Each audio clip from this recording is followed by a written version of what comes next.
Thank you again. We are continuing from where we stopped on the leadership and team building. So this is the part two of what we started before. How will a leader build a team? Now we have told you what you need to know about leadership. We are now asking you to know more about how you as a leader can build your team. And the important things for you to know as a team builder or as a leader that want to build a team is that there must be trust. You must be open and clear when it comes to communication. You must define purposes and outcomes. Tell people what you want to have or what you are going to build, and then try to build a good relationship before assigning jobs or tasks to your team members. And like we say always, your team is a group of people who have contemporary skills, who are working together to achieve that common goals that you have set for yourself or set for the unit as a unit head or as a leader. And there is a whole lot of benefit and also drawbacks when you work as a team. But we are expected to be motivated when we work with people, because in working with people, you find that you get more energy, you get more inspiration as the work is being done. You are seeing the sense of ownership, not just from you, from the people that are working with you. There are responsibilities that are shared by all of us when we work as a team. So teamwork can be a source of so much joy, so much inspiration, so much shared responsibility that gives us good vibes.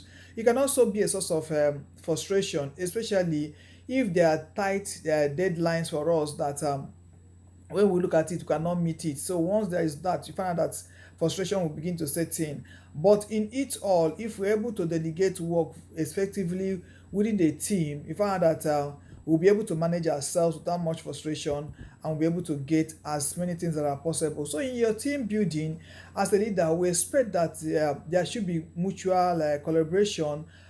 People should see themselves as coming together to work for the task, not as coming together to come and start fighting over who does the task or who does it better, or who is, for all of us to come together to make sure that we create a good outcome from whatever assignment that be given to us.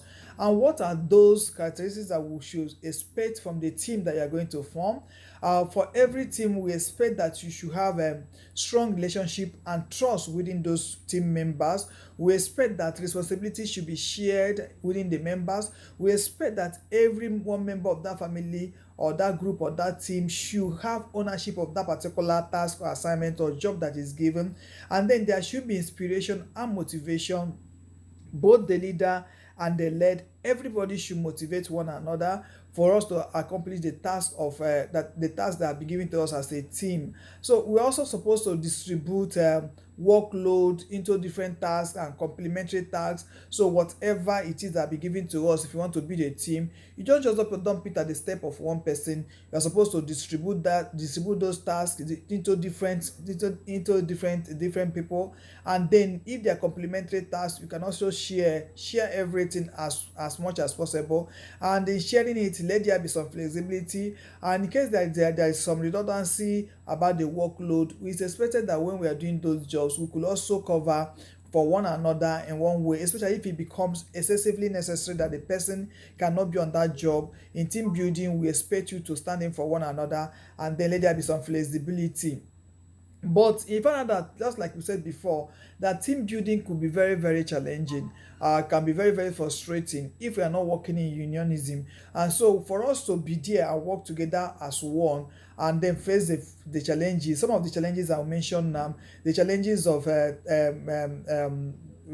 time, having short time, is a time consuming time, because sometimes you find out that some report command of reports you may need to go through so many processes. So by the time you build a team, the chains of command becomes of command for report and work becomes so time consuming for me to get to oga and get materials, get resources, get whatever I need. I need to pass from one level of person to another. It could be time consuming. And another challenge is the challenge of people having different diversities of thought and perspective and work style. So those one can be that when you begin to talk about it, people are like, what happened? No, I don't agree with you, I cannot agree. So you see those going forth and back being an issue for us. Then you have this power dynamics about people struggling who will be in charge of that particular team. The challenge of disengagement and free riders. Some people don't want to be to hold on so tight. They just want to be free riders in that particular team, they don't want to do anything.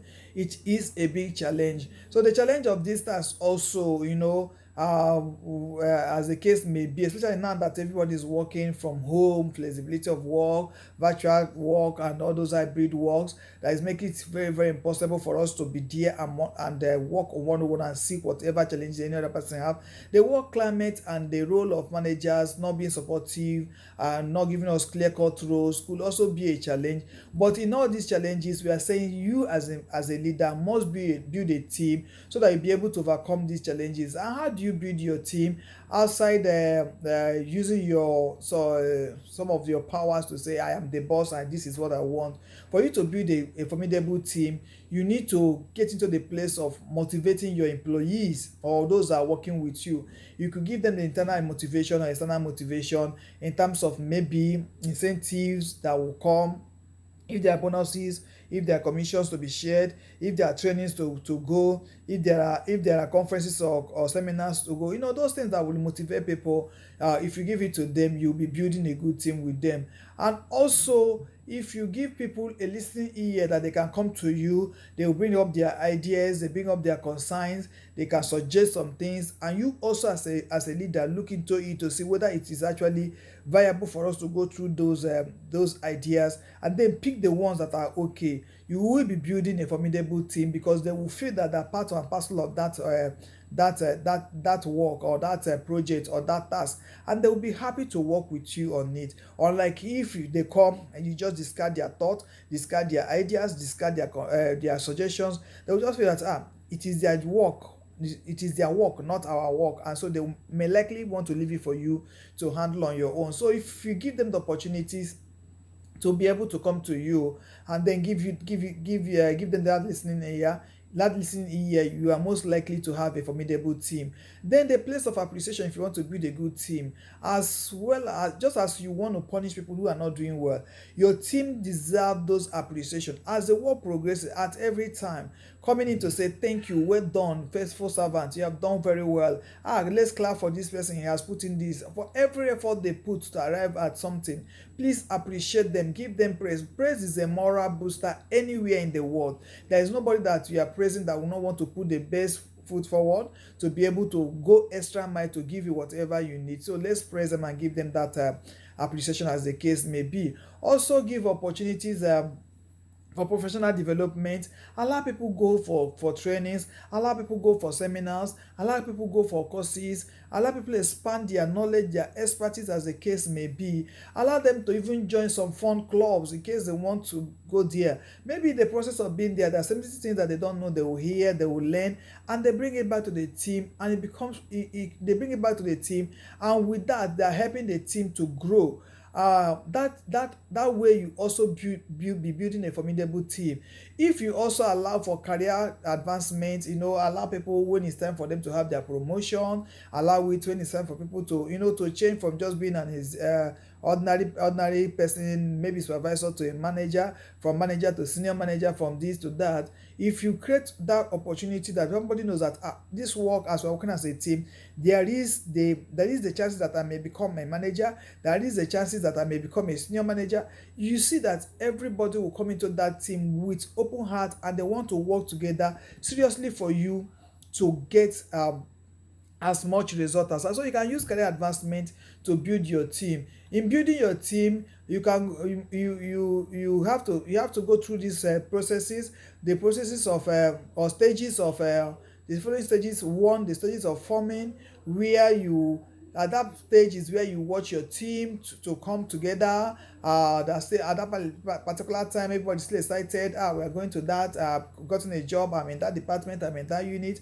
And so as they're there, please, once they come in that particular stage of team forming, try as much as you can to relieve every fear or anxiety or uncertainty that they have within them. With that excitement or high expectation that are coming in, we don't allow fear or uncertainty to becloud them. Just make sure that you take it away from them. Let them know that it is a good place to work. You will enjoy it. We are all well. And then the place of storming for every conflict that may come, because as they're coming with their struggles. Everybody have their own role. Everybody want to be in charge. So let them also know that there is no need for those fights and conflict. Begin to reduce their anxiety, their curiosity, their conflict by responding to them to early to say we are all one in this unit. We are working towards the same goal and process and progresses, and so there is no need to fight in it. Then you get to the norming place where everybody is expecting at that stage we're expecting that we are all now together, we are working to the set goals. Even at this time that we are all working together, fears have been alienated and everything is working well. It is the time for you to also to encourage us, not just encourage us to do the work, but encourage us to accept as more of each other as possible. Encourage us to focus more on the goals and objective of the team, so that nobody begin to think no, I have arrived, so let me slow down. So everybody will focus and then they get ahead. Then the performing team, at this time people are satisfied, progress have been made, also still encouraged for higher performance, higher commitment to solving problem. Don't just allow them to go relaxing. Then when you get to the transforming stage where everybody will have achieved our target and we have made we have finished the project, if people need to disengage, you need to dissolve or change or move to another department or something else that makes them happy, please allow them once the project is completed. If you do all those ones, all these things I've said, you'll be building a formidable team as a leader that will work with you. But there are some things that can make your team, in as much as you want to build it, not to be built. One of it is that when you don't pay attention to result as a leader, you find that some of the standard will be brought low, performance will be low. If you also as a leader don't want to be held accountable, you want to avoid accountability, your deadlines are missed, products are not of quality, you don't want to take responsibility of it, then you'll be building a dysfunctional team. If you lack commitment on your own as a boss, or you see people not being committed and you don't address it immediately, you will be undermining works, and then you'll be breeding people not being progressive in the place of work. The fear of conflict is another thing that can make people not to build a formidable team. Some people don't want to explore anything. People are not whether it's ideas, whether it's relationship, whatever it is, they don't want to have conflict with anybody. And so if you don't address it quickly, there will be a team that is not going to work well. Then absence of trust. If you don't build trust in the people you are working with as much as possible, you will indirectly be building distrust within them. So build as much trust as possible within your people, so that your team will be formidable as the case may be. That's where we'll stop for today's series of teachings on workplaces, what things I was supposed to do in workplace, starting from what you are supposed to do as a leader to how you build your team as a leader. Thank you again for listening to me, and I'll still appreciate and pray and plead that you subscribe to my YouTube channel, you share these videos to people, and then you make it go viral, and you subscribe, and then help us share and like. Thank you for having me this day again. Thank you so much.